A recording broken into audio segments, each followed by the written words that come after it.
Hi. So, let's continue talking about 8 a.m. Like, define the thing and I don't know, give me some date, curious date. I don't know.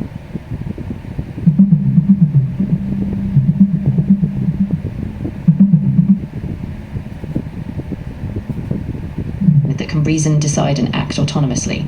It connects triggers, tools, APIs, and language models running multi-step logic without manual intervention. Key features include tool integrations, memory management, a visual builder, and support for multiple language models. It's designed to scale across business automations. Okay, that's a good definition. So, I don't know. Give me a first start or a fresh start about how to use 8 a.m. Yeah, definitely. A simple first step is to sign up on the N8N cloud or install it locally. Then start with a basic workflow, like a trigger, maybe a webhook or a form submission, and a simple action, like sending a message or email. Once that works, you can expand it step by step. Oh, that's nice. So, how Yeah. how the automation work really do in real work or real life, like in business?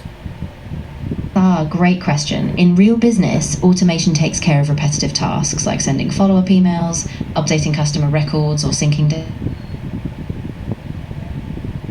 data between, and focus on more strategic work. Does that help give you a clearer picture?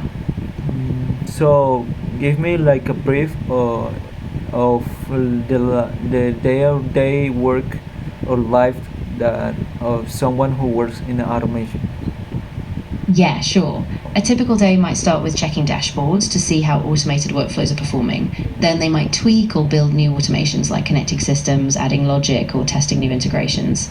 They also often meet with teams to understand new automation needs. So it's a mix of monitoring, building, and collaborating. That's good.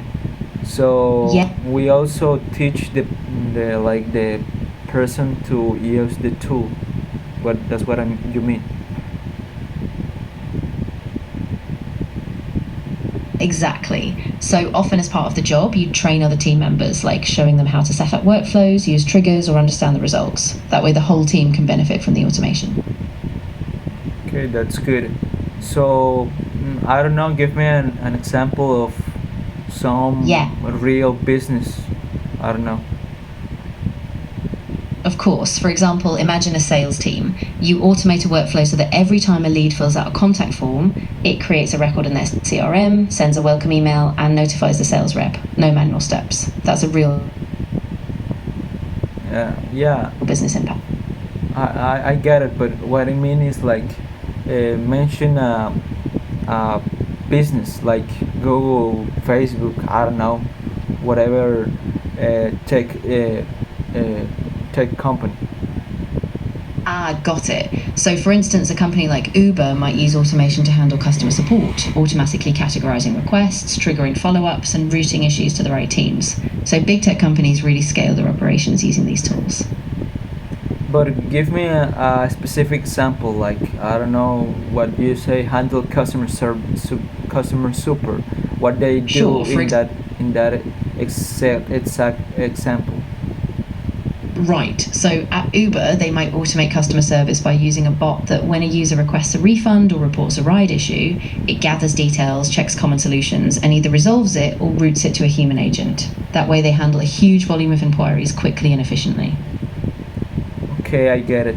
So obviously the matter in here is to solve the problem of a customer. Yeah, I get it. Exactly. The goal is to help the customer far more complex issues. So the automation just makes everything run smoother behind the scenes. Okay, now give me a specific step by step or how you do it in 8 a.m. Yeah, absolutely. First, you log into N8N and create a new workflow. Then you add a trigger, like a webhook or form submission. After that, you connect nodes, such as one that sends an email or checks a database. Once you set up the steps, you test it, deploy it, and your automation runs every time the trigger fires. But a specific example that you give me of customer verification of Uber. Sure. So imagine a workflow where once a customer requests a ride, N8N triggers a verification step. If it's valid, the workflow automatically approves the ride request. If not, it flags it for a human review. That way you keep rides secure and automated. Okay, thanks.